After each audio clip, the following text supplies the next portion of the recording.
বামপন্থীদের আইন অমান্য আন্দোলনে জেলবন্দি কর্মীদের সঙ্গে দেখা করতে আসলেন মীনাক্ষী মুখার্জি। সোমবার দুপুরে বহরমপুর কেন্দ্রীয় সংসদ ধর্নাঘরে এসে উপস্থিত হন ডিওয়াইএফআই রাজ্য সভানেত্রী মীনাক্ষী মুখার্জি। এদিন তিনি জানান, গত 13 ফেব্রুয়ারি সিপিএমের পলিট ব্যুরো সদস্য মোহাম্মদ সেলিমের নেতৃত্বে বহরমপুরে বিভিন্ন দাবি দাওয়া নিয়ে আইন অমান্য আন্দোলনের ডাক দিয়েছিল বামপন্থী কর্মীরা।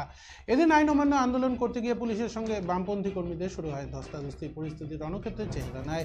এরপরই পুলিশ 15 জন বামপন্থী কর্মীকে গ্রেপ্তার করে জেলবন্দি করে। 13 দিন অতিক্রম হয়ে গেলেও এখনো পর্যন্ত বামপন্থী কর্মীদেরকে জামিন দেওয়া হয়নি। তাই ডিওয়াইএফআই এর রাজ্য সভানেত্রী মীনাক্ষী মুখার্জি এদিন বহরমপুর সেন্ট্রাল জেলে এসে জেলবন্দি কর্মীদের সঙ্গে দেখা করেন। এদিন তিনি আরো বলেন, জেলে বন্দি করে তাদেরকে দমানো যাবে না। রাজ্যে কোথাও অন্যায় অবিচার হলে তার প্রতিবাদ বামপন্থীরা করবে। তাতে যদি কর্মীদের জেলে থাকতে হয় তাতেও তারা রাজি আছেন।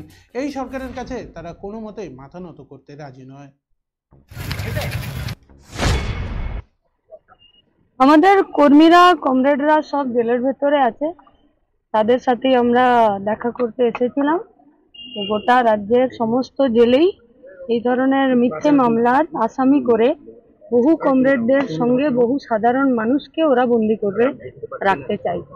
তাতে যদি দেশ বাঁচার বিরোধিতা করে, কাজ কারখানার ভবিষ্যতের জন্য সন্দেশখালির প্রতিবাদ করে যদি জেলে থাকতে হয়, আমাদের কমরেডরা ভেঙে পড়বে না। জেলের ভেতর থেকেও লড়াইটা সমান তালেই চলবে।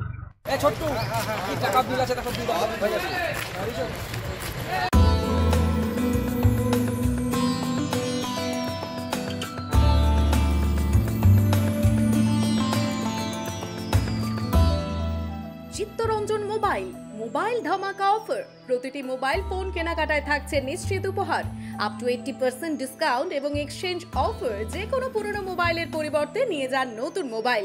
এছাড়াও ক্যাশব্যাক অফার, ফাইন্যান্সের সুযোগ, 0% interest, 0 down payment. Chittaranjan mobile, পরিশপাল চৌপতি, বিশ্বসিংহ রোড, কোচবিহার। মোবাইল 9064027735।